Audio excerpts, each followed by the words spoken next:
Hello, friends. It is Marc Claire here with a special pre-show message. I wanted to give you a little reminder that you can help us celebrate our 5-year anniversary of the Lions of Liberty podcast, which you're going to hear us celebrate in this program today. You can help us celebrate by supporting us on Patreon for as little as $5 a month. And as a special thank you to our listeners, from now until September 20th, this coming Thursday at midnight, you get a free 5-year anniversary t-shirt if you join our Patreon Pride, our Lions of Liberty Pride, at any support level between now and this coming Thursday. So now is the best time to possibly join. Even if you join at the $5 level, you'll get a free t-shirt coming your way. So we really do appreciate your support. Head on over to patreon.com/Lions of Liberty to check that out. And folks, we had a blast recording our 5-year anniversary party. Our Patreon listeners got to hear that on the very day of our anniversary and also got to see a live stream of the recording. So that's just one of the many benefits you get by supporting this program on Patreon. So enjoy the show, kids, and you may want to hide the kids for this one or put those earmuffs on due to some adult themes in today's program. I don't know if Howie wants to hear his impression. I mean, Howie's sitting right there. He's drunk already. Howie, maybe you should take a pee. Maybe I should.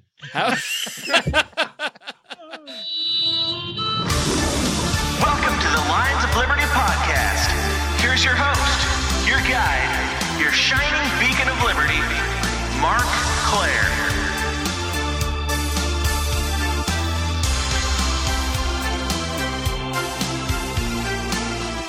All right, folks, here we are celebrating, indeed, 5 years of the Lions of Liberty podcast.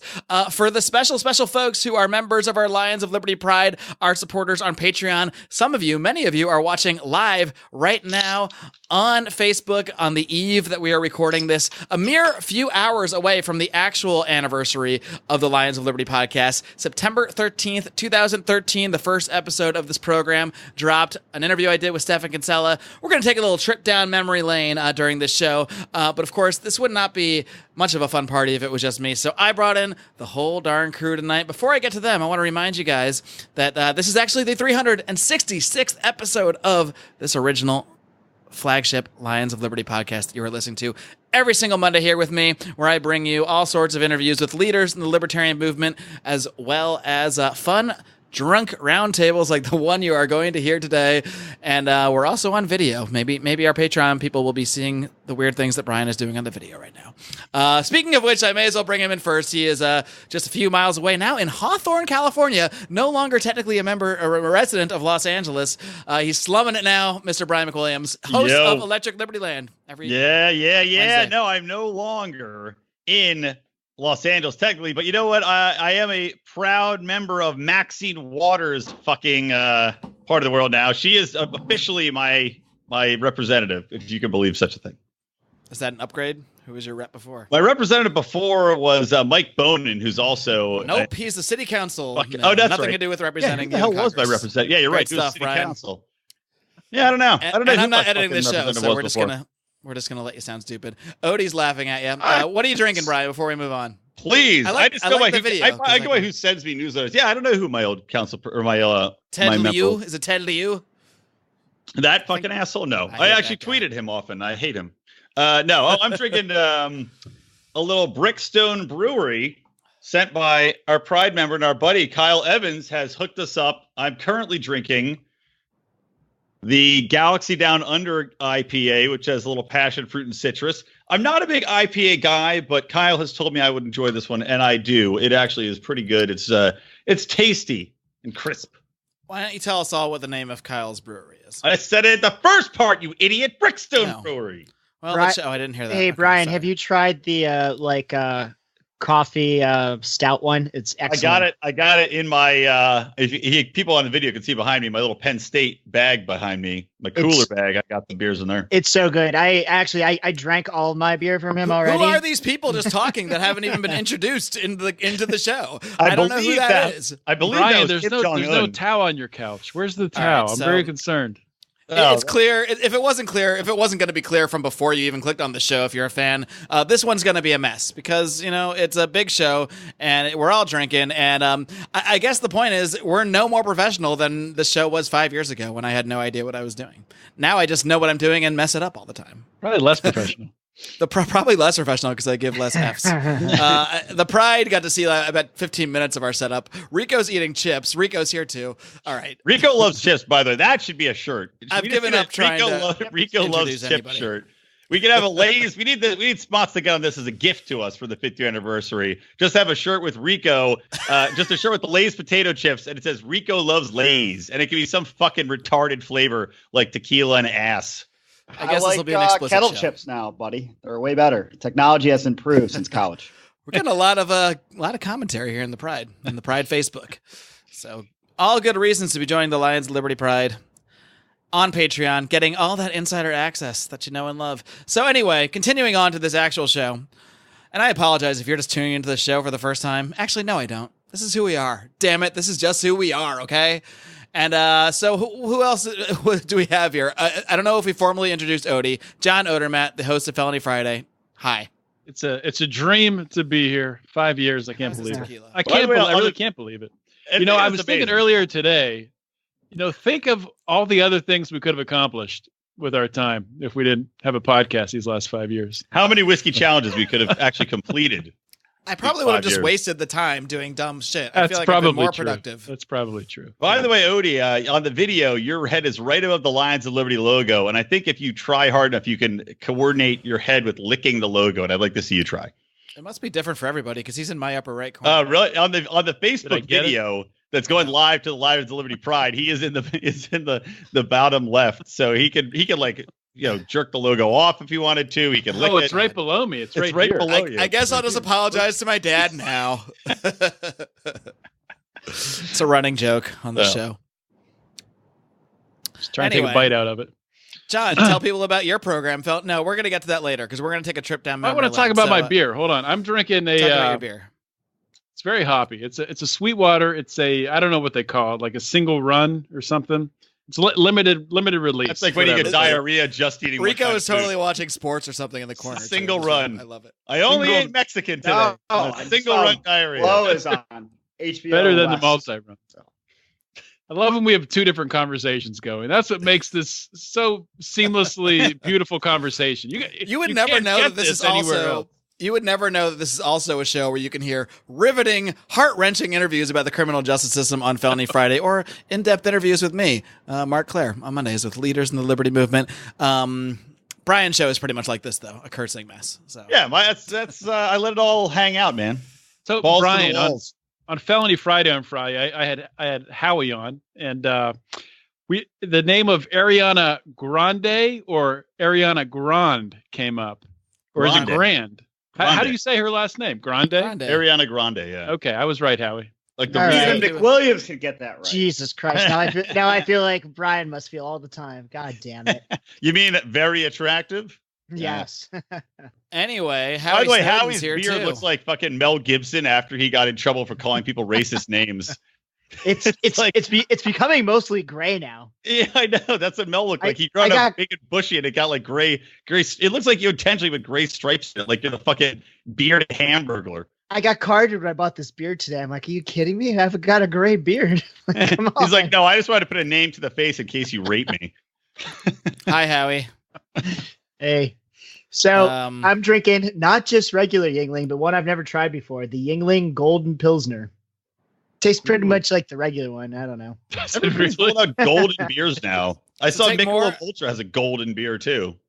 I was torn though. I saw this and like I never tried that before, but then I also saw they had this. It was like Jim Beam Budweiser. I'm like, oh, that might be good too.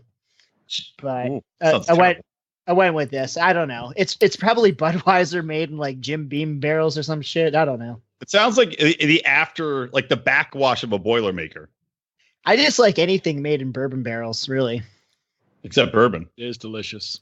No, I had a whole plan for the show, but I realize now the anarchy will not work, but I'm going to let it not work, and I'm just going to sit back. What do you mean? Anarchy is working beautifully, as it always does. Marc, what are you drinking there? Vodka? Yeah. Oh, God, I totally forgot to get booze today, and I've been drinking tequila lately. So I got some tequila, but I don't have any limes in the house. What's the green thing in the glass then? It's that stone. It's one of those stones. Oh, oh, you actually Remember have the your stones? stones. I lost mine. Yeah, the stones. how did you get stones? What? I swear to God, we lost all those stones. You lost all yours. I kept mine because I handled my booze a lot better than anyone else, obviously. Means you drank less than anybody else. No, it just means I can handle my shit better. I remember I took the whole like container, whatever it was, of stones, and I put it somewhere to remember it later, and I did not remember it. So it's gone. Some small child walking around holding his stomach going, oh, why? Exactly. It's actually Roger Paxton's son. I had him swallow this thing. Wow. Poor Blodger Paxton. Did you guys see that video of Blodger? Did you guys see the video of Roger dancing? I did see that. Doing a coordinated. We'll post that in the show notes of this program. Made my morning. I woke up like, I don't want to go to goddamn work, and I saw that. I'm like, my day's already better. By the way, did you introduce Rico yet, or is he just happy? No, I told you, anarchy doesn't work. I'm Rico, introduce yourself. Well, I can't because Howie and Brian never shut up. So I just figured I was going to watch some TV and listen to your podcast in the background. Yeah, but I'm here. You're just a live guest. Rico actually sounds pretty good. I can see he's a good 5 feet away from his mic. At least. It actually sounds That's pretty a lot good. closer than normal. Usually the microphone is in the shower upside down while Rico's in the other room. I have a feeling the microphone is in his laptop. It's inside right here. the computer. You see it. Well, check. I feel like you're not using that one. Maybe. Might not be plugged in. I don't know. He's also the only one whose video is in no way. There's no head. There's like 8 feet of head space, and there's like not centered at all. It's hilarious. Exactly. He doesn't even know what I'm talking about. That's why it's funny. I don't know. Anyway, here I'm not like a couple other people who couldn't make it. 3 other people. So. That's right. There's only one person who's not here. What about the other 2 people who aren't here? Who is it? Who else? Oh, is here? the archive. Well, they died. We'll get in. They're so irrelevant that I forgot about them. By the Hopefully way, they listen. we were talking about like old clips to pull up. I was listening to a Halloween show from a few years ago, and yes, one Trent was in fact on there doing voices. I can't remember who he was doing the voice of, but he was on there. That was my most embarrassing appearance. We had to cut one of Rico's Halloween appearances. It was so racist. It was very. It wasn't racist. It wasn't racist. It was just inconsiderate. It was the timing was bad.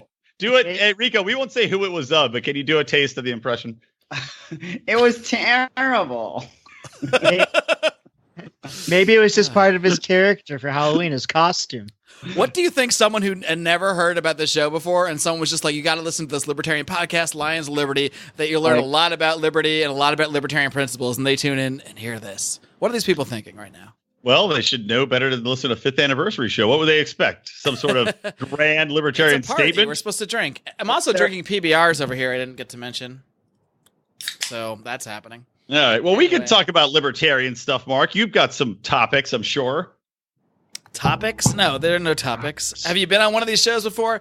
I forgot to mention, for those new to the show or old to the show, this is formally, I would say, maybe hopefully our grandest, possibly drunkest, we'll see how it goes, edition of our, I would say, our most popular segment at this point, Libertarians in Living Rooms Drinking Liquor. So I'm very pleased to have you all here. We do have one more guest that'll be joining us probably at an awkward moment sometime in the middle of the show when he gets home. What are those faces you're making, Ryan? I hit something on my screen and it started playing the live video. So I'm hearing both when I was like, what happened to me?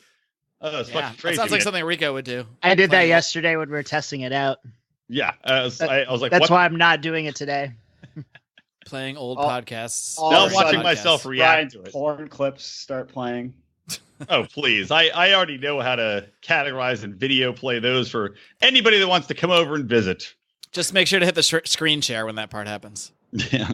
So I guess some people from my company are maybe getting fired because everybody is watching porn on their company laptops. Everybody is? Were they, did they bring at home or in the office?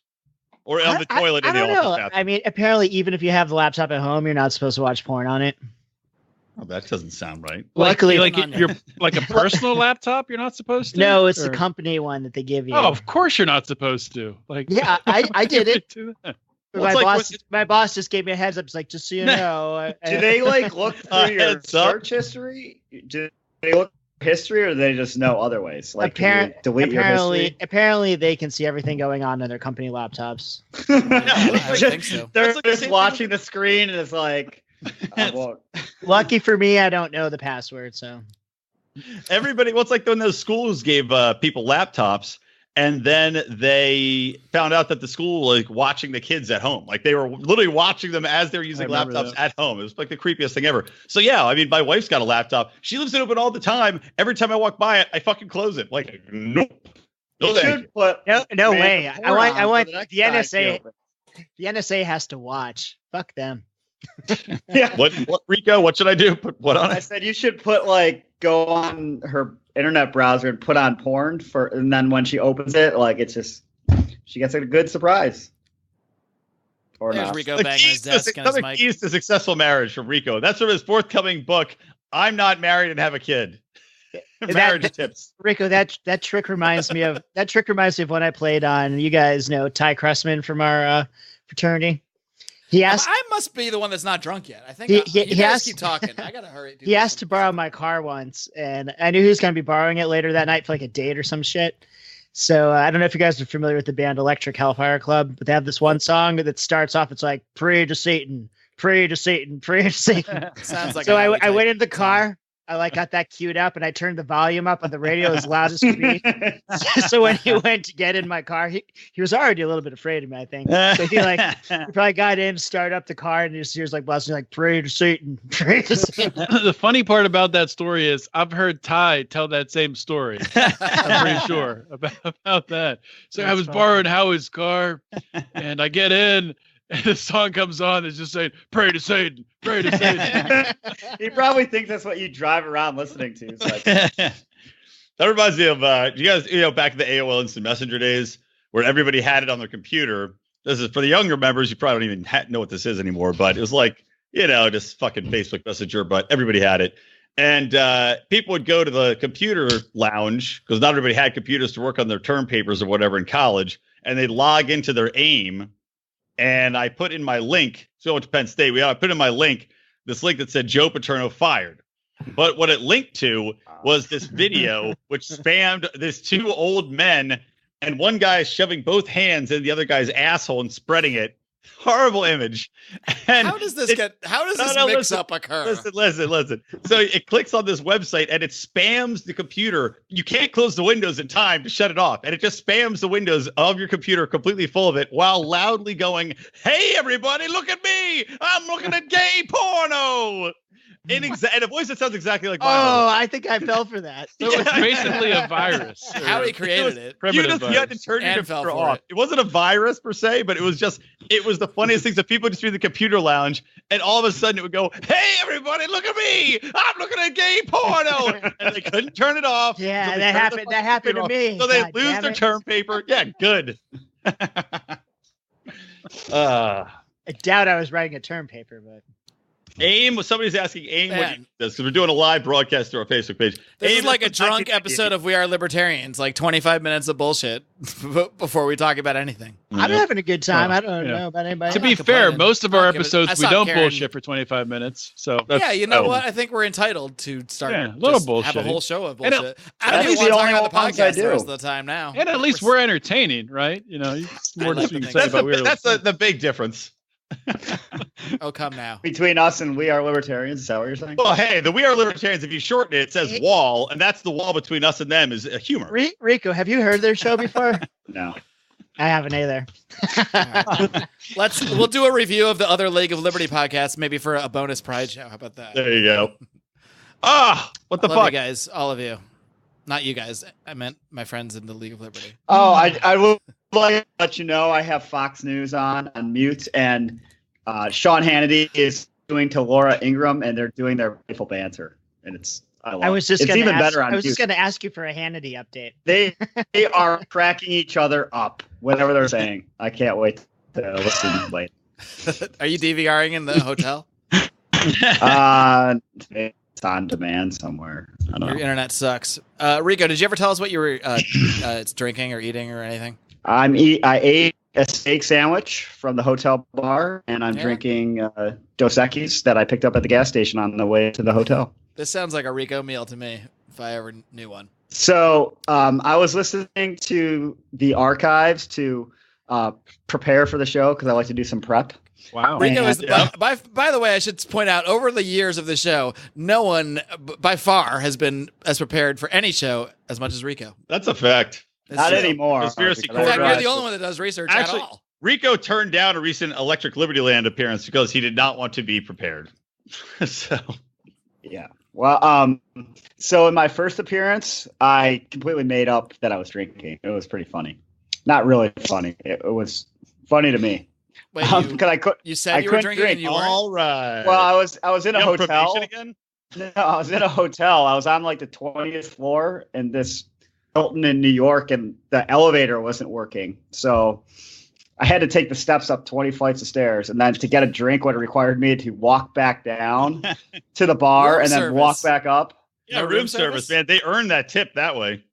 I actually didn't think of that. I'm not. So one of the very first things Rico ever said on this show was just a lie, total lie. Yeah. What did you say you were drinking? Rico, even your real name. I said I was drinking eggnog, but Marc knew. He's like, "That's quite the story you're crafting." Such a liar, Rico. It's like such a fraud. Yep. Well, at least I wasn't drinking hot tea like Howie in his first appearance. Was that a lie too? That was not my first appearance. Yes, it was. Yeah, it was. It was. I have it marked down. You were drinking hot tea in your first appearance? No, I never said debut was episode. It was probably coffee. Jesus Christ, I don't drink hot tea. You're a little under the weather.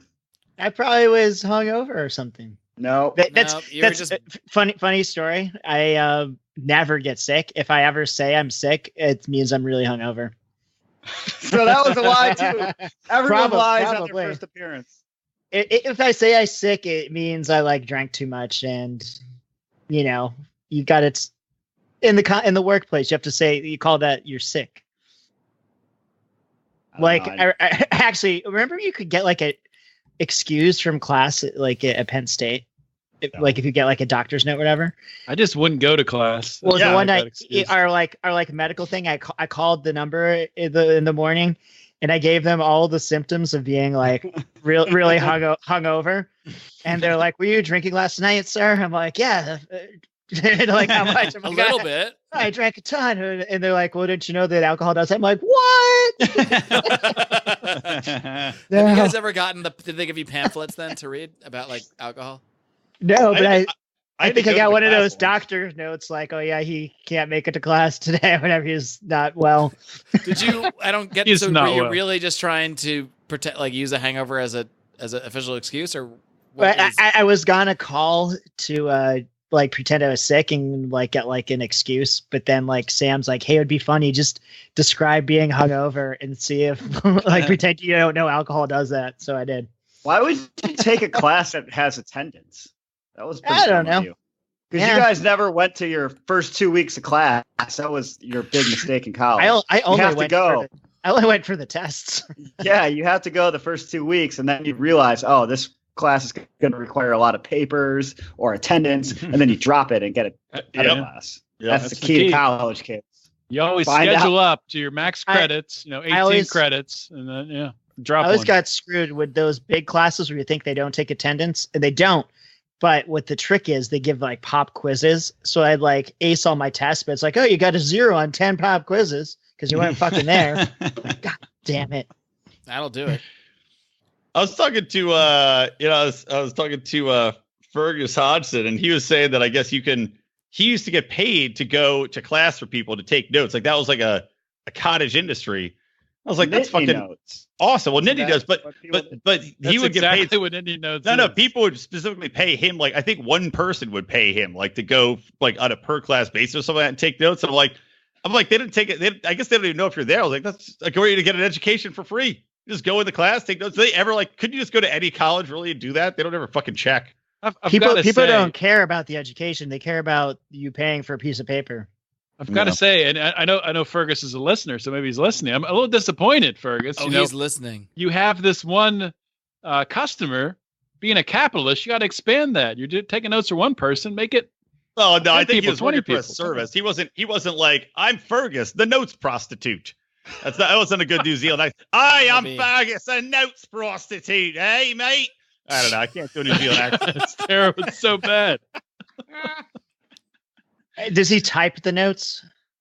I don't know, man. The reason I ask is because when I was in the Army, I was a sergeant and some of my troops, I wrote down some shit I needed them to do. And this fucking young kid could not read cursive. I was like, what? I don't think any kids can read cursive anymore.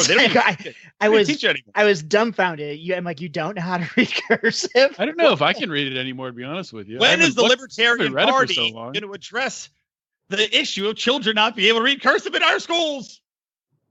If they're homeschooled, they probably know how to read cursive. Well, that was my next question. If you were going to homeschool your kids, would you actually teach them cursive? I would. It's faster. It's faster to write in cursive. It's better. I can't even write in cursive. I don't know write in cursive. All right. I've got a libertarian topic. Howie, I have a libertarian topic. How many hours have you been drinking before the show started? In fact, I want to go around the room. I have a suspected order that it goes. I didn't know there would be a math test. Approximately. I don't know. Since like 6 o'clock. So about 3 hours. Brian is my second guest for second longest drinker. Well, I've only had 3 beers, but a buddy of mine was like, maybe? I just got horribly dumped by my girlfriend, and I need to talk to somebody about it, and you have to drink. And he chose you? I don't know, man. Who talks about that? I guess you shouldn't say it on air. Buddy, I'm not gonna say it on air. But no, he's like, you got it. He's like, you need to drink during it though. And I was like, I want to see your beer. And I was like, all right. I want to see your beer. I just looked at my beer that I was already drinking and said, okay. And I told him an even worse story of woe from somebody we all know from our fraternity, a close fraternity brother of ours. No. I'm not gonna say the name of the story because it's too horrible to tell. A tale too tragic. Does he foam at the mouth? Yes, he does. Oh. I finished my 6-pack and might have to go upstairs for some liquor. I know who you're talking about. Now I want to know the story. I guess I'll tell you off air. Maybe a pride bonus without naming names. Maybe. Well, if we're not going to name names, I mean, he doesn't listen to the show. He's a goddamn flaming liberal. I guess I could tell it. Don't tell the story. That's all right. We'll keep personal stuff. It's a horrible story. It's not funny in any way. No, it's not funny. Horrible. Then we're not going to tell it. I don't want to. Let's try to keep things upbeat. And all right. I've got a libertarian thing to talk about. Anyway. This wonderful. I had a plan, but fuck it. This wonderful Juul vaporizer I'm using. Apparently, the FDA has given them like fucking 60-day notice. Them and other vape companies, like, you either stop letting kids smoke vaporizers or we're fucking banning them. That's what it said. The memo. That is the gist of it. But can you believe? I saw the memo. So they're going to step in. It's like, so this product that's healthier than cigarettes. It's not going to give you cancer. Granted, it will reduce your lung capacity a bit, and you might get hooked on it, like me. But it's still better. And I'm sorry, kids are buying it. Yeah, you're supposed to be 18 to buy it, but they're like putting on these companies to stop kids from using this product. Right. Yeah. Like, what are they going to have? They already have all those stupid ass truth commercials that I see every time I turn the fucking TV. And I watch a lot of cartoons. I'm a man. And I see all these fucking stupid truth commercials that are now super anti-vaping, anti-this, anti-that, all this poor shit. Like, hey, what more are you supposed to do? I don't know. People like flavors, like adults like flavors that taste good. Like, what are you going to make it? Like, here's, dirty meth addict asshole flavor. So the kids don't want to smoke it. Only old adults want to smoke that flavor. Like, what are you going to do? I would be curious what that tastes like, but yeah, you'd be curious. You don't know already. Why are you curious, Howie? Not that there's anything wrong with being curious. I said that flavor specifically because I knew that was Howie Snowden favorite. It's like, that's intriguing. I don't know. When it comes to e-cigarettes, who cares if it's better or worse than regular cigarettes? I don't give a shit. I mean, if people want to smoke them, they can smoke them. Yeah, if it's worse for you, I don't care. But yeah, every time I see those truth commercials, like not to smoke real cigarettes, I want to go buy some. Do you remember how you tried to quit smoking in college by becoming addicted to? Shut your goddamn mouth. Careful.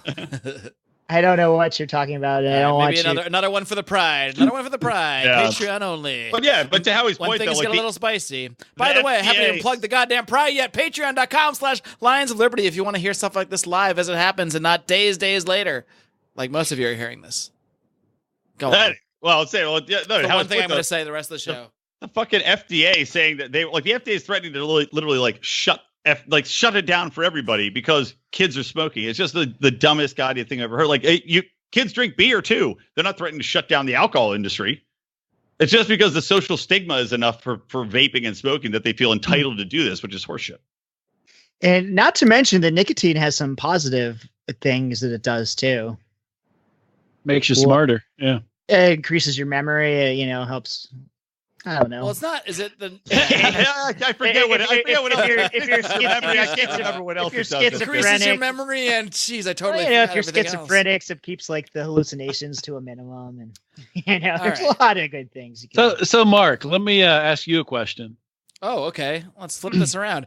I had a whole plan, but we're not going to get to it at this point. So just ask away. So you started this 5 years ago. 2 years was basically. Now right? We're talking about. Yeah, go ahead. Now 2 years is basically just you, right? Well, I mean, you brought us on, for LALDL and all that stuff. But so, why did you start the podcast in the first place? All right, now we're getting to what. No, seriously, what? I know you recorded a thing with Kinsella, but like you didn't have like a plan. Like I'm going to start this podcast, or I did and didn't. So let's hit the clock back even further than the start of the podcast because we started this website. When I say we. At that time, it was myself, John, Brian, and our friend Dom, and he started this. I say it like he's dead. Dom is alive and well. Everybody. Do we know that? Allegedly. For a fact? Allegedly, we're actually not sure entirely, but I think he's dead. Dom, if you're listening, join the pride. He liked my status the other day. All right, so he's alive. Oh. That's how I. Was your status Dom like the status if you're alive? No, well, okay, let's hit the clock way back because we have obviously a lot of new listeners since we started not only the show, a lot of new people since we started the website. When who knows who even knew who we were back then, but we first started the website. I think essentially we were, let's go all the way back. All right. 2007, 2008, the Ron Paul campaign started. I started talking to Brian a bit about it. We both lived here in LA. And you can, by the way, hear this entire story in detail, starting with on episode 52 of this podcast. So I'm going to name some podcasts. I'll link to all them all in the show notes today, which you can find at lionsofliberty.com/366. And I'll link to the stuff that we mentioned. But we called this episode 0. It was a 2-part special. Lions of Liberty episode 52 and 53, and we basically all went through our entire stories of how we became libertarians, how Lions of Liberty started. So if you really want the very, very detailed version of that, go listen to those shows. Go find those in the show notes. But the briefer version is in around 2007, we started talking about Ron Paul, me and Brian, and then Odie lived in Riverside, and we had a very, very drunken evening, downing double Jack and Cokes at a very seedy Riverside bar where I started yapping about this Ron Paul guy, and you assumed he must be some weird liberal Democrat because he was anti-war, and I assumed you were weird liberal Democrat. Right. Right, and anyway, and it kind of blew your mind to find out. Yes, I've heard this story before, and I'm just wondering why you were in Riverside. Because I was dating a girl that lived there at the time. She was actually pretty hot, from what I remember. I've always been puzzled by that part of your story, why you just voluntarily went to Riverside. Okay, it's a fair puzzling, yes. Anyway, that was the only time Marc came to Riverside. We weren't even in Riverside. I think we were in Temecula. I don't know where we were. It's just my way of saying down there in weird parts of California that people don't need to go to ever, really. So anyway... Yeah, we were there for that reason. And then, so we were talking about Ron Paul, and Odie's mind got blown, and then, and then he became a libertarian overnight, sort of. It took a couple years. Maybe. Pretty much overnight, yeah. That's actually kind of true. It actually is sort of I started watching Ron Paul videos, and, the next day I was like, all right, I'm all in. So anyway... At first, we just started an email chain, sending Ron Paul videos. I had MySpace at the time. I would post MySpace videos of Ron Paul every day, or YouTube videos on MySpace. We started this email chain. I think it probably just started off me, Brian, and Odie, and then sometime people just got added to it. Howie was on there because Howie was already a libertarian. Howie had started telling me about Ron Paul back in 2000, or not even earlier than that, back when we first became friends in college in 1998 probably. So I already knew who this guy was. I'd already had introduction to libertarian ideas. Howie handed me that Harry Brown book that I think has traveled through different hands. Which one was it? Was it The Prisoner of Azkaban or a different one? It was Harry Brown and the Order of the Phoenix, I believe. Harry Brown and the Order of the Porcupine. Harry, You're not very libertarian, Harry. And so this email chain basically kept going on and on to the point that it ended up being like almost 20 of our friends at one point. And then let's see. And Howie has disappeared. He is now just a brown chair. That's awesome. We're going to continue. I like that. Like when the we brown. didn't do video, by the way, our brown chair hasn't. I haven't seen him on Skype. I tried him out a few times. Back when we didn't do video, we would never know when people would sneak away. But now we know that Howie has snuck away. Anyway, this email chain was going on and on and on, and it would turn into, it started as a Ron Paul propaganda thing, I think, originally. We were just talking about Ron Paul, but over time, it became philosophical discussions about, like, anarcho-capitalism, and JB got on there, and he was sort of like the liberal who was countering our viewpoints, but, in a respectful way, and we were all already friends, but this email chain grew so much that at some point, somebody was like, why don't we just start a blog and, like, post some of these. I think I first said, let's start a blog, and then Odie actually, like, started it, yeah. Yeah, and then but we're going to be selling, actually, those old email chain letters. You can buy them. Ooh, that's not a bad idea. It's not the worst idea in the world. It would be interesting to find some of those and just send them to our Patreon people once in a while. Would be some excerpts, or maybe we'll read some we could do like a special audio where we look through old chains and find interesting conversations and discuss them. That'd be an interesting. Yeah, we could read them like in whoever said them can read it. And we can literally in their own voice. We'll bring on like spoken word. Did you ever find? Do we ever actually go? You know what idea about doing like how opinions have changed? Are we doing that? I don't know if I ever get to anything I was going to do. Maybe we will. It's possible. Well, continue down the path you're waxing going. Poetic about the guy. Finish your. Keep going. Finish it off. Hey, if you guys want me to just go back and drink tequila, that's fine too. Keep going. Keep going. Okay. Finish the thought. That was the thought. I'm done. No. So basically, the chain turned into a blog, and then at some point, you asked me why I started the podcast. So 45 minutes ago. So I started listening to a lot of podcasts because I just found it a good way to, do chores, go work out, do stuff past time at work, and I started loving podcasts. So I started searching for libertarian podcasts, and there were none. Not literally none. There's like a boring NPR style like Cato podcast that had no interest to me. Lou Rockwell had a podcast at the time, but he really did sporadic interviews. I wanted a podcast where I could the biggest libertarian website in the world, LouRockwell.com. Is that your impression? Yeah. Okay. Moving on. And basically I just wanted to start the podcast that I couldn't find at the end of the day. And as I was thinking of, how should I start a podcast? I had only barely started the research. Again, we used to do a lot of blog posts, and I started getting into like this guy Robert Wenzel had a relatively popular blog, and he got into this sort of argument, or it was a debate he posted with Stephan Kinsella about intellectual property, and then I wanted to do a blog post about it, so I had emailed Stephan Kinsella a question or some other about intellectual property, and he basically emailed me back like, hey, why don't we just like do a Skype call and record it, and you record it if you want. And that's when the light bulb kind of went off my head. I was like, oh, record it if I want. Why don't I just make this the podcast? Like, I don't know anything about doing it yet, but I'll buy a microphone. I had some friends, actually had some good friends that did a wrestling podcast that I will plug right now. Place to Be podcast, Place to Be Nation, Justin Rosero. Those guys had a podcast that I listened to. So I started just asking them, like, what did you do with this? What microphone did you buy? What service did you use? Yada, yada, yada. So I just kind of did what they did just to get it going. And I recorded my interview with Stephan Kinsella, and you can go listen to that in the archives or in the show notes for this program at lionsofliberty.com/366. It's not, I think the interview, the content itself might be decent, but I'm a terrible host at the time, and probably as bad as I am now, but less drunk is the only difference. But basically at the end of the day, and of course, right as I'm starting this podcast, that I'm like, I'm going to make the Libertarian interview podcast. It's going to be the one that everyone goes to. That, I think literally that same week, Tom Wood started the Tom Wood Show, the 5-day-a-week interview podcast. So, he had a little bit of a head start on me with the notoriety in the community. But yeah, that's basically how it started, and we sort of evolved from there. And I just saw a little notification and a little new person in my screen here. And hopefully he can hear us now, because we're going to welcome in impromptu, man we've all been waiting on, Mr. JB Lubin, everybody. Hello. What? Really? Hello. He's our podcast token, right? Hold on, right? Wait. The triumphant imperator I know what you're thinking. has No, arrived. I don't mean that. I mean he's our token progressive convert. That's what I meant. True on both accounts. Token Frenchman. Token Frenchman. And Frenchman. True on 3 accounts, I'd have to say. Triple tokes. That's what we call him. Oh, wow. JB's got, again, always the worst possible video on JB. Well, I record in a very dark cave. I wasn't, privy to all this camera talk when you guys decided to just start doing this, Good God, JB. I'm not I mean, complaining. I think this is fantastic, but I don't have the studio set up for it. Well, it's just funny because it's backlit too, so it's like just completely. Yeah, it's like I can see the glow off your glasses. That's it. Everything about it is terrible. But on LOL East, it's pretty shitty over here. We don't have the resources they have out in La La Land. All the money goes to our West Coast branch. 1,000 apologies to LOL West over there, you motherfuckers. Someday we're gonna all JB, be I think studios. I figured out why. Weren't you having problems setting up your boom arm before? I did. You got it set up?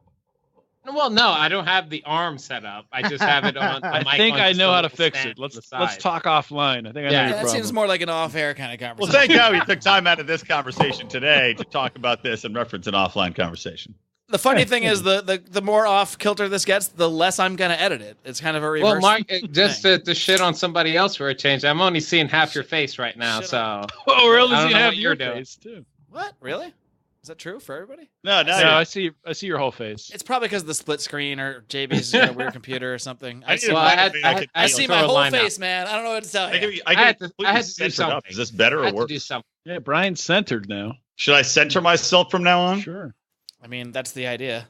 Rico looks bored and tired. There's someone in your backyard, Brian. I can see them. What are they doing? I really set Brian off incognito. The problem is this computer screen's so big, and my desk is so big, I can't arrange the microphone in a way that it's like it either has to be to the side of the screen, like this coming in from the side, so it's too hard to center it up. Should this even air as a show? Of course, I ask myself that all the time. Have you ever not? Has it been that disastrous? No, entirely. Well, we can officially start the show with JB. Mark, just start it over, and we'll do the show from now. No, we're not starting. I gotta go to bed in like 20 minutes. It'll be a half an hour show. It'll be great. But JB would be a good pivot point because we were actually just discussing how. Wait, is JB recording his own track, Mark? You didn't even stop to. I don't care anymore because I'm not editing the show, so it hardly matters. It's all staying in at this point. But yes. Anyway, the logo is covering Rico's face, as Ruth just pointed out in the chat. And because it moved to Rico, and Rico has terrible centering of his camera because Odie. Now that there's 5 people on the broadcast, it's gonna so for the live feed we're doing for people with the video, it's gonna slide around to different people. So when JB talks, it'll put him on the screen, etc. Rico's censored. Yeah, I like it. Anyway, I was just talking about how you were sort of our token progressive sort of counterpoint in the early days of the email chain, JB, that eventually led to the blog, that eventually led to the podcast. But am I the only former progressive in the group now? Am I really? Well, are you guys leaned right before? I went through a finding phase. The truth. I definitely leaned left more for a long while.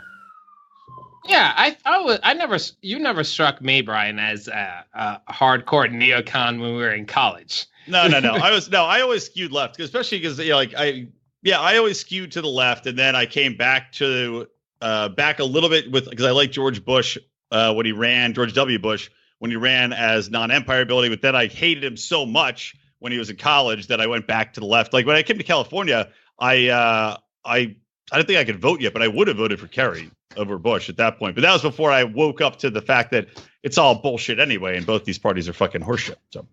It would be brilliant if we had planned the whole time for if Rico hadn't already been revealed once, for the logo to be over Rico's face. That would be great. But no, yeah, JB, you're right. I think a lot of us were, though. I mean, same thing with, I think almost everybody. Well, actually, a lot of the guys probably were a little bit more conservative, but I think most of us were left leaning, except maybe Trent.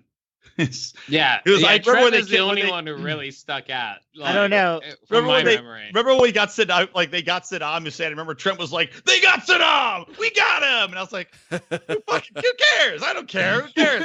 He was a CIA patsy anyway. You fool. Come on. Exactly. I don't know. In my lifetime, I went from anarchist to libertarian to Republican to back to libertarian to ANCAP. Yeah. I just wanted to cheers JB because I'm drinking tequila. Cheers. She normally likes to do. And I'm going to... I've got a single malt today, but I feel the tequila spirit. It's my second favorite liquor after whiskey. I respect it very much. But do you have any fond recollections, JB, of those email chain days, even when I'd be arguing for like some ANCAP bullshit and you'd be like, that's some bullshit. Oh, most fun. That's my summary. One thing you guys all probably know about me is that I love arguing. I don't see it as like a troublesome thing. I see it as an activity. It's almost like a sport. Arguing about something you feel strongly about is entertainment to me. Totally. So those email chains where you guys were on opposite sides of the fence where I was were like highlights of my day, really. It was fun to me. It wasn't no trouble. I didn't get heated over it. I didn't cry in my cereal afterwards or anything. It's just, like stress, like flexing your philosophical muscle is like what I like to do, and lo and behold, you guys won. I guess. What can I say? We won! We did it! I like arguing. We did have the advantage of having everybody one side ideologically, but I give you so much credit, though, for sticking around when you're like, because that does suck if you're the one voice that's like, well, I don't know, guys. But, but it took a compelling argument. We have had because a certain fraternity brother Trust me, in the if forum. I didn't love arguing so much, I probably would have left the chain a long time ago. We have had a certain fraternity brother in the forum who's, I think, it's been the slowest progression ever to Libertarian I've ever seen. I won't say his name. You know who I'm talking about. We can say Jason, and people can figure it out from there. Yeah. He does. Are you talking about bird for cell? Tailgates? Am I going to say bird cell right now? Am I going to be the one who has to say it? Yes, bird cell. Well, it's funny because we have one fraternity brother who's a part of our forum, the Lions Liberty Forum. You could join it by going to Facebook. Just type it in. Tell us where you heard about the show. But he posts these articles, and sometimes he posts them without comment, sometimes with comment. But half of them, you're like, is he just trying to be a dumb dick, or is he actually is this actually some of the libertarian value that's in here? Because he hasn't been won over enough. Like his heart of hearts still wants to beat liberal, but the logic side of his brain has been won over by the libertarian arguments over time. I think that's accurate. Yeah, I think he's in a constant inner struggle. Which is fine. I want to cause inner struggles with people. That's the whole point. That's why I do this damn show. Anyway. Just want to see people struggle. We're going to take a fast trip down memory lane and try to hit some key highlights. Because I did that first episode. I actually wanted to ask you guys, Brian and Odie specifically, what did you guys think when you first, when I first said I was just going to start a podcast, and B, when you first heard the first episode, and if you say it sucks, I will not be upset because I was terrible at the first. You have to be terrible sometimes to get to being even remotely acceptable, but feel free. Take it away, either of you. You don't become fucking Cristiano Ronaldo overnight. You have to suck when you're a kid.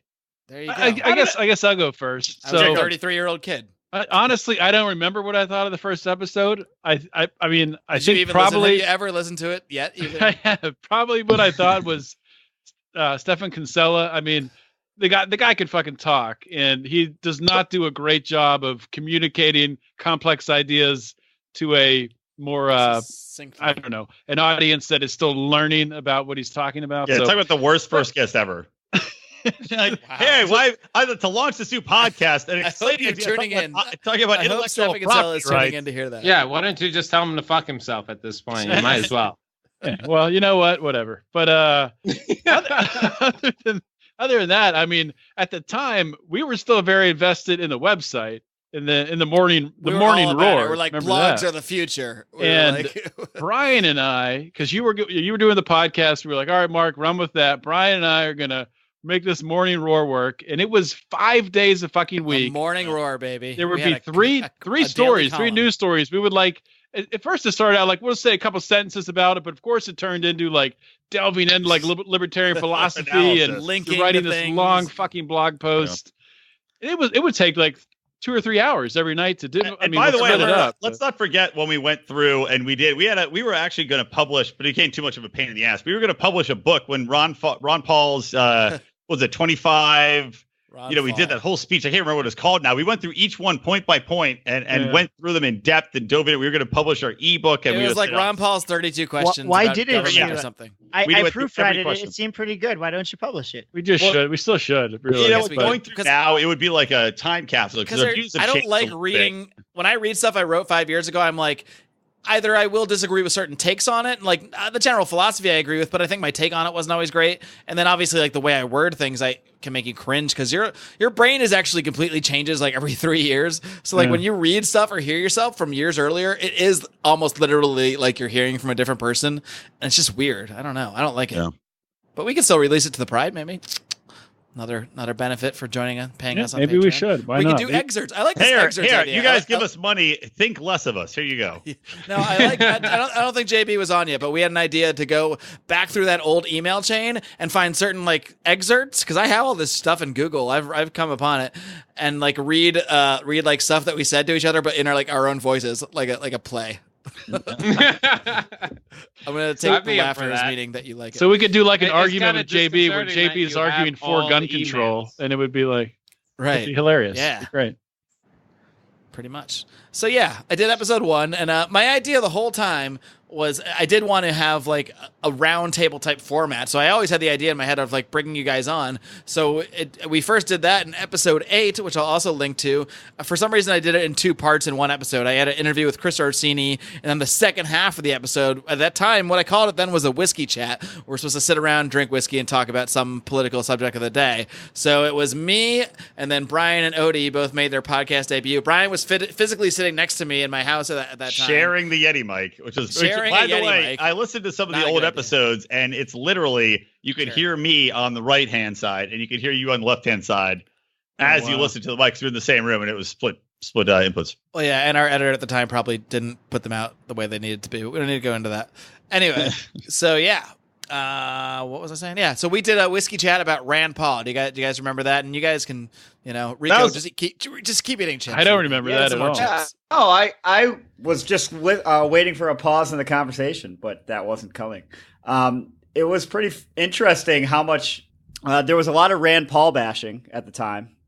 You were very critical, hyper critical of Rand Paul. Oh, Rand Paul. Right? Yep. Yeah. Well, he deserved it at the time. I think he was being. It seems a little ironic considering the current climate we're in.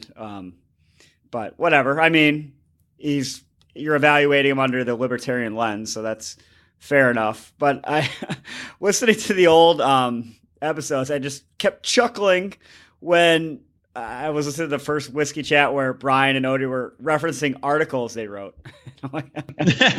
Articles they wrote, yes. Look at the article I just wrote and got a lot of flack for. I was wondering though, is it less work now just doing a podcast, or is it more work? Oh, it's way more. Well, it's different. It's more work. Different work. I don't know. You guys do more. I guys do half the interviews half the time. So for me, if I'm just shooting my own shit, it's just doing the research ahead of time and finding the stories, but I don't have to do much of the setup. I think it's more of a pain in the ass if you have a guest and you have to like prep for the questions for the guest, have the guest in, edit, make sure, like that's a bigger pain in the ass. So it takes a little bit more time, but I mean, writing those articles took a good 2 hours a day. I think like at first the podcast was a lot more work because I had no idea I didn't edit the first couple ones, 20, 30, 40. We had Evelyn, wherever she's from. And Czechoslovakia and Evelyn. Czechoslovakia or wherever, the Czech Republic. But we edit all our own stuff now, pretty much, for the most part. Now Odie just farms out dick pics to her. No episodes.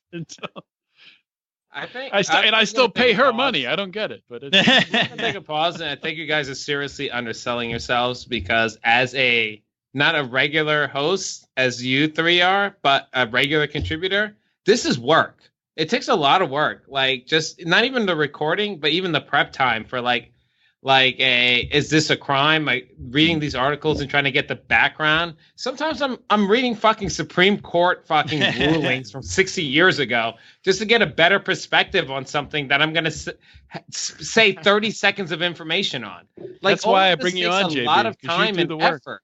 I didn't do that kind of work. Everything for you guys Friday's do episode. takes lots of time and effort to make good. Good is not easy. Good takes effort. Yeah. And I just shoot for adequate for the most part. You guys really put the effort in, and I think you're selling yourselves short. I think like when it comes to doing interviews, and Marc, Marc's done more interviews than I have. So definitely chime in on this, Marc.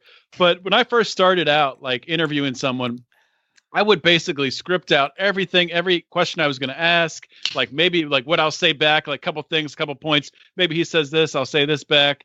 now I'll still write some questions. And then I'll say, that was a good point. That was a good point. But now, like, I'll have a sheet of questions. I won't even look at it half the time. I mean, I think a lot of it is because most of it's on video now. So you're just like having a conversation with someone. You're looking right at them. So you can kind of. And also your experience. How many Felony Fridays have you done?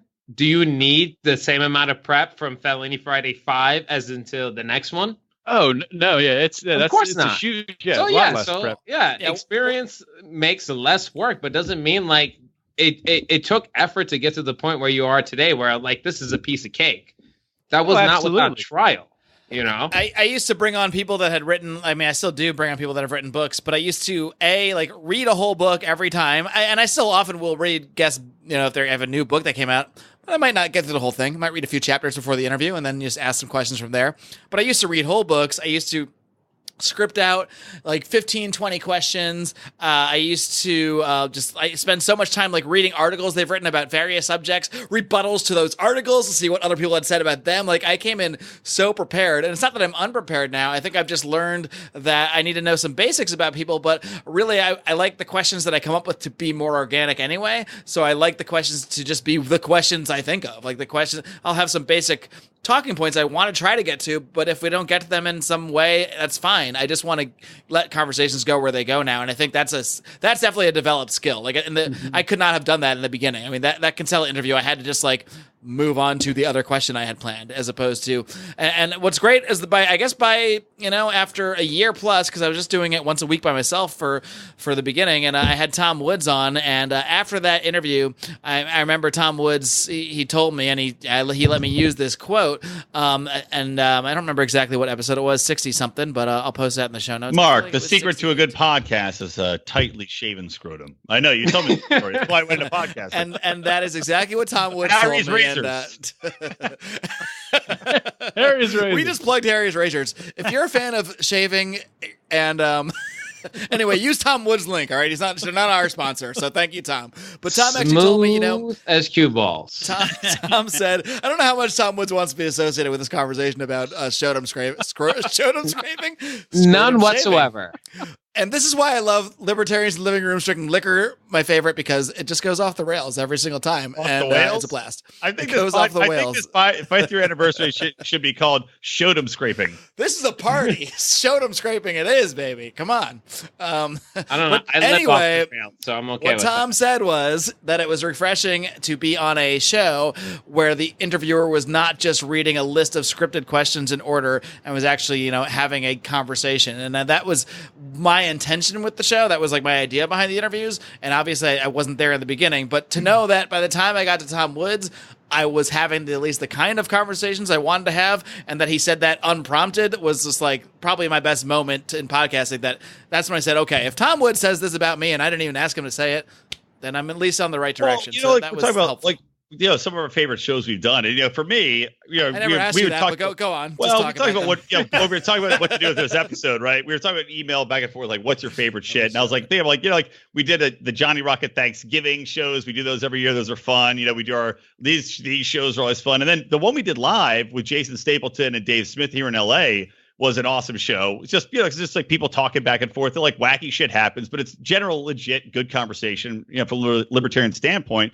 And like you're saying, it's like the conversation is what's interesting. Anybody can ask. It's like they could go on a fucking news show and get asked simple, straightforward questions, but you need somebody with the intellect, the intelligence, and sense of humor to actually have a good conversation with them and make it interesting for the listener. And now we plug Conversation Matt time. Yes. Conversation Matt. You want to learn how to talk like us. Your commercial voice is fucking spot on that. Ryan, what's the name of that? It's perfect. I've got the pipes, baby. What's the name of that? What's the name of that Roman dude you in the Conversation Matt time? Archilicus. Archilicus. How many takes did it take you to say Archilicus? The first time like 20. I wanted to kill Bobby, our Bobby, our supporter who owns the company. Applebee's. I was like, really? You got to choose this fucking stupid name? You can't just be like, Homer. You can't do Aristotle. The first time I heard that ad, Homer went through a lot of shit. The first time I heard that ad, I was floored. You pronounced the name right. Aquinas Septimius once said. It was impossible. It took 45 takes. Well. Anyway, well, speaking of your favorite shows, Brian. Oh no! So yeah, so I was just like, and also I mentioned the Halloween shows. They're always those are my favorite shows. If you haven't heard our Halloween episodes, I will link to all of them in the show notes, or some of them if I'm lazy. They're my favorite shows. Missing episode. That's my episode that you had to cut like 20 minutes of. Oh yeah, yes. Rico's very broken up. Rico is spot on impression during that.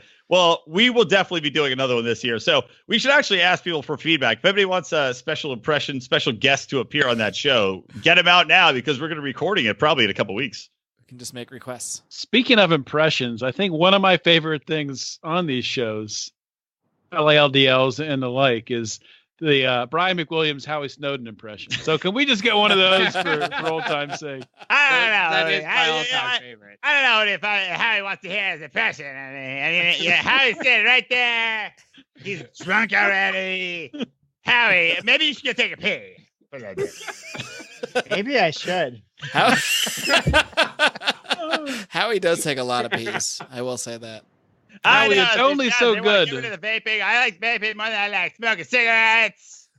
I don't know. Fucking FDA. So yeah, we've known each other for a while. It sounds more and more every time like Kim Jong-un and not Howie. It's better. I want to hear some Kim Jong-un talking to Bill Weld. Show now. If Bill Weld became president and he had the summit with Kim Jong-un, how would it have gone? So let's presume Bill Weld wins the Libertarian candidacy for president and then gets to be made president, right? And he's talking to Kim Jong-un. Is that what I think you want to hear, Rico? That's what we'd like to hear. Mr. Kim Jong-un, it's a pleasure to be invited to North Korea, and I appreciate all of your efforts to denuclearize. Mr. Bill Weld, it's a pleasure to meet you as well. I liked what Gary Johnson did before. I wish he was still, Gary Johnson was still in the picture. Because gentlemen, it's me. Hey, hold on a second. I think I can settle this. Why don't you guys just share some nice edibles with my friend here, Bill Weld, because I'm your good buddy, a fiscally conservative, socially liberal Gary Johnson. How the fuck is Gary Johnson sativa products? Gary Johnson, somebody set up Gary Johnson to a attorney. Gotta shoot Gary Johnson in the face. The problem, Gary, is there's not enough edibles for everybody. Everybody in the United States of America should have access to the same cannabis sativa fine products every single day. Cannabis for all. Thank you very much.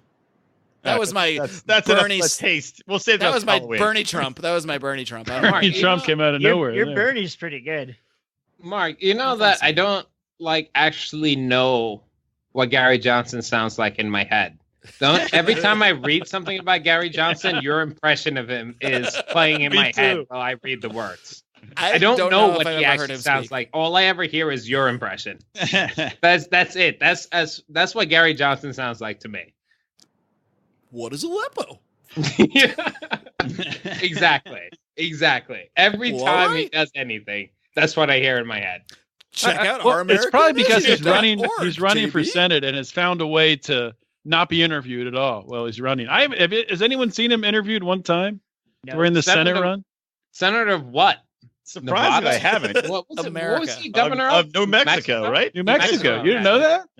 Yeah, I did. I just said it like right before you did, but I said Nevada. They're pretty close by. You know, all those Western states meld together. Those fucking square states. Yeah. JB's racist against the Western Americans. It's basically California, America. If you weren't, it didn't even sign the Constitution. You don't exist, as far as I can. All right. Well, we've covered a lot of ground. I think we covered. We talked about our Halloween special, impressions. Talked about some of our favorite stuff. I don't know if we talked too much about. Well, why don't we just touch on why you guys started your own shows? Other than that, I wanted more podcasts and didn't want to do them, which is the main reason. But all right. I think Odie can go first because he started first. You had the Felony Friday column. Mark. Just a little bit behind the current. I started it for a while. Mark was like, yeah, but, you guys are supposed to start shows. You could start a show about fishing or hunting or whatever. It doesn't matter. And I'm like, well, that doesn't really make sense. I can't talk about fishing or hunting. What? Did I say that? Started about anything. I don't care. The first Felony Friday was literally John hunting and skinning a buck, and he did not know how to do it. It was just him going, I didn't want to kill it, and now my hands are covered in blood. I'm a felon. I mean, don't get me wrong. I like hunting, but I can't talk about it for a half hour. But so I don't know. I mean, I was writing. Obviously, I was passionate about the criminal justice system. I had some contacts in the industry, and like when I first started out, I didn't even think I was going to have guests on. I thought it was going to be like sort of the is it a crime type stuff, which it was a twinkle in my eye back then. I didn't just call it like Felony Review or something like that. Fastest growing game show in the country, John. Yeah, fastest growing game show in the country. That's exactly right. And there's actually people that get pissed off when I say that. Is that because it's all not the even other game shows a real are game like show. 70 years old? John. Is that no? What'd you say, JB? It has not because all the other game shows are 70 years old. Maybe. No, there was some, I don't know who it was. Somebody in the forum was like, well, you know what? It's not even a game show. And this other podcast I listen to has an actual game show on it. So theirs is the real game show. I'm like, you know what? Go fuck yourself. Whatever. Yeah. But exactly. It's, I don't know.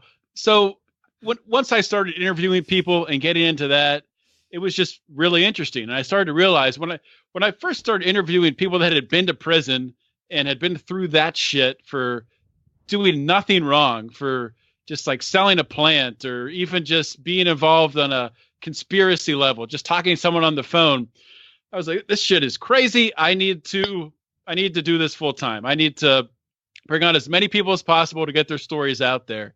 And that's what I've tried to do. And I also, I'll talk to activists and people like that who are trying to reform the system.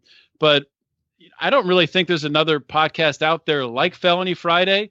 There are other criminal justice podcasts, but it just kind of evolved on its own. From the, I always forget that I wrote that Felony Friday column for like 2 years, but go back and read those if you want to. They're probably pretty shitty, but check them out. It was no English major, folks. Well, I was an English major, and and look at you now. Yeah, look at me now. I wanted to start my show because I have a passion for mispronouncing names and misremembering things. No, I don't know. I wanted to share it with the world. Yeah, well, it seemed like a natural progression. Marc's podcast, the flagship was growing. Felony Friday had gotten popularity. It just seemed to make sense. I said, okay, you know what? We have enough listeners. It makes sense to do another third show. I'm the third lion that's active, in this thing. So, and most responsible. Third most responsible. So, and also, like this, Howie pulls up with another bottle of God knows what. Yeah, JB looks like. Or no, Jack Daniels. Howie just disappears and returns with new bottles of right. I would have bourbon right now, but I'm out of bourbon. I drank it all. But no, it was kind of one of those things where it worked well because we talk about the fact that it's a variety show, and it worked really well because we're all funny guys, but I'm doing stand up. It's easy for me to go on and kind of do the comedy aspect of it, and I'm just a guy that gets pissed off about a lot of shit. So it's easy for me to find stories to get pissed off about. And talk about them. And, certain people have the gift of just kind of being able to talk extemporaneously and crack jokes. And fortunately, it's worked out. So, I took it. I wouldn't have been able to do it without the background writing and looking at John and Odie and what they were doing for their podcast and then saying, okay. John and Odie. My two main favorite Lions of Liberty are John and Odie. I'm now. I like them. Wait, how many? I'm now 6 beers in. So salmon 6 beers. I'm now 7 beers in. Yeah, I finished my 6-pack and moved to Jack Daniels. All right, Howie. Well, I think we're probably going to wind things down pretty soon. But Howie, why don't you get some licks in here, some thoughts in about when you went from just listening to the podcast to actually being an active drunk participant. Any yeah. So I mean, we all used to argue about libertarian. Well, I was arguing libertarian port in college, trying to convert y'all. And eventually you guys start doing this shit, writing articles, start the website. You're like, oh, you should write. What have I done? You're like, you should write some articles. I'm like, yeah, I'm not doing that. we also started how it actually. And then so you started the podcast, and I don't think I heard the first few, but then when you got Glenn Jacobs on, I was like, what? I was like, let me check this out. And I listened to it. And he won't come back now. We had 10 listeners then. Now we. Yeah, well, that was the one. That was the one that got me in. So I listened to that, and I've listened to every single one like since then. I'm just so impressed with what you've done with the show. It's just gotten big superstar. I don't know how. I mean, I got Glenn Jacobs episode 6. I just emailed him. Was like, "Hey, I started this podcast. I want to be on it." He was like, "Sure. What you doing later?" So like, I missed 5 episodes. I'm a busy guy. What can I say? I'm sorry. Be best friends, Glenn Jacobs. Unfortunately, podcasts don't live on. There's no way to access them after they air. So my favorite podcasts, like number one, some of the awesome guests you've had on. Like I love every time Scott Horton's on. He's the best on the most important issue. Just like last week. Like the Tom Woods one's great. Odie's Felony Friday is awesome. I was super psyched when you had Juanita Broderick on. That was an amazing episode. Brian just fucking cracks me up every week because I like forget it's Wednesday, then I see on my podcatcher ELL pop up and I'm like, oh yes, sweet.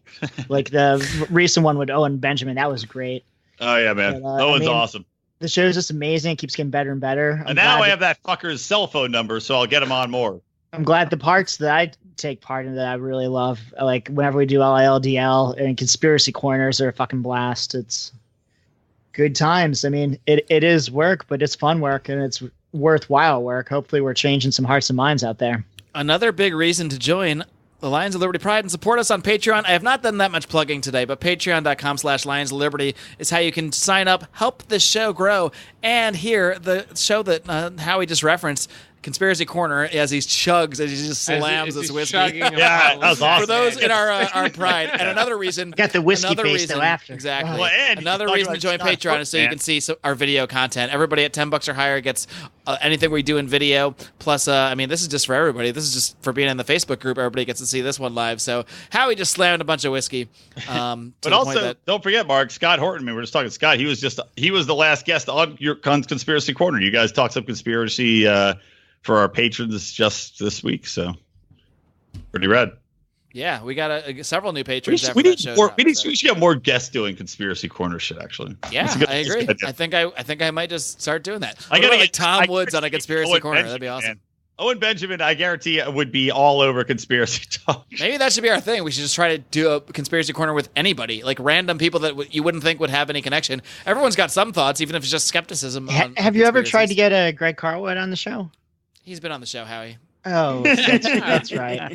Well, that was an early episode, right? Wasn't he on pretty early? Maybe I'll get him back. It was in the hundreds. Yeah. But you weren't really talking about conspiracy stuff, were you? His appearance that was what we did on the show. I talked about his show. Is the reason I listened to his show. It was episode 174, Lions of Liberty episode 174. That's probably why I listened to his show too. But yeah, I just don't remember exactly. See, Greg, I gave you at least a couple listeners. So listen sometimes. Hey, it's something. He'll take it. Let's get Dan Smots back on too. Who's that? Or is it Don Smots? I'm sorry. Dan of course, gave us a... Don Smots. Dan, of course, has remixed the original music into the current theme song that you now hear of Lions of Liberty. Also done a lot of graphics and designed all of our T-shirts. So I will give a plug to Dan Smots. System is Down podcast. Be sure to check it out. But he has to make the shirt about Rico. We do need the Rico and Chip shirt in exchange for this plug. Rico loves Chip shirt with the Lay's. So I like kettle chips. Too bad. I tell you. For me, it's salt and vinegar or nothing. You like your chips like sour cream and onion also. I hate barbecue on the chips. ball Barbecue chips are terrible. Yeah, barbecue chips are terrible. Thank you. Barbecue chips are what they made before they knew how to make chips. I agree. Right? If you go to Rico said that's what they made chip flavor before they knew how to make chip flavors. And I agree with them. They're like, throw some fucking barbecue shit on it. It doesn't even taste like barbecue, though. It just tastes like asshole. Yeah, it's terrible. If you eat barbecue chips, you're not a libertarian. Can I have my own show about chips? Is there enough to talk about? Maybe we should make a Lions of Liberty Rico brand chips, like Rico chips. What about Rico flavored chips, like Lay's does with the special flavors? What is Rico flavor? What does Rico it would taste like bay seasoning and sadness. It would taste like Puerto Rico. What does Rico taste like? Why are you asking Howie that?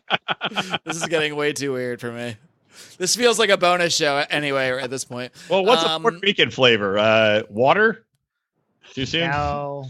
Way too soon. Well, did you see it just came out that a million pallets of water that were shipped down there. The hurricane, they just didn't use them. They're just sitting on the runway on an airport. Yeah, exactly. I just talking about this at ELL. Yeah, it's like I can't wait to see how many people say like, "Oh, this is why we need more shit for FEMA when this fucking Hurricane Florence hits." It's like, oh, more waste, more fucking. Or this is why FEMA is not what we should be using as our way to rely on emergency preparedness. Right, no shit. Would be my takeaway. So why do you hate poor people? Back to the real question: why do you hate the poor? Guys, I think we're going to wrap this up. We might do a little bonus show if we want to stick on for a bit, but I think it's time. This is already probably the longest, actually, main show we've ever done. I'll keep drinking, but I got to pee, so you wrap it up. I got to pee and get another beer, so. Well, we'll wrap up the show first because we're going to do our sign-off. All right, fine. Are we going to clap again? We got to do at least one sign-off. Do we have to clap again? I haven't done this sign-off in like years. I don't know. Do it. I'm a little nervous. Well, you're going to be breaking up during it anyway, so it's I'm going to be real out of sync, and I'm going to go right now. I do want to thank you guys. Live free. I do. JB, you're jumping the gun, man. Jeez, that was way off. I do feel that despite everything that me, Brian, and Odie do on our own, our interviews and all of that jazz, to me, my favorite shows are the ones where we're all together just drinking like we used to be in the old days when we were in college and didn't have anything else to do. And these are the shows that I have the most fun doing, and I think that comes across to our audience and why they hopefully get drunk with us and then drunkenly sign up for Patreon and forget they ever did that and then pay us forever. That's my strategy. So if you are drunk right now, I encourage you to go to patreon.com/Lions of Liberty and help support the show while you're drunk. Thank you so much for tuning in. Marc, you got a free T-shirt for joining at a $5 level. Oh, yes. Oh, yeah. Thank you so much for mentioning this, because we actually have a huge special going on right now. The aforementioned Dan Smots made us a 5-year anniversary T-shirt, and that T-shirt is being given away for free to anyone that joins during this very special period that will be from 1 week from the actual date of the anniversary of the show, which is September 13th, 2013 was the original. So September 13th for 1 week. So through midnight of September 20th, you can get this shirt for free just by joining the Patreon at $5 or higher. That's huge. That costs us like over 3 times that to print the shirt and send it to you. So it's really a really great deal. And that's our way of giving back and giving thanks to you. And anybody that was already in Patreon prior to this deal, we have sent to you in your inbox, it's already there, a special code to use for 30% off or 50% off, depending on the pledge level that you are at. But we really wanted to get these in your hands as either cheaply or freely, depending on what you're doing here, as a thank you for for supporting our show, for listening to the show, and for being involved. So thank you all very much. And hold on. If you're in the Pride, you guys listening or watching in the Pride Facebook group, if you upgrade 5 to 10, 10 to 15, 15 to 25, free shirt for you. Free shirt. This is why I got you guys. If I didn't have you guys around, I would have plugged nothing. It may not be the actual shirt we're touting. It might just be a shirt. It'll be a T-shirt that I wore earlier. Just some T-shirt. White on Marc himself. All right, guys. But until next time, and to anyone just tuning in, we do actual programming about libertarian issues with interviews and that kind of thing. So just trust us on that one. It's adorable. If anybody just tuning in, as if they'd still be around if they didn't. if you tuned in and are still around now for the first time, then you're here. Like, you ain't going anywhere at this point. So whatever. Call 911. You probably have already slit your wrists. Go send us money. Anyway, until next time, folks, I only have one request, and that is everyone out there just live long and live free.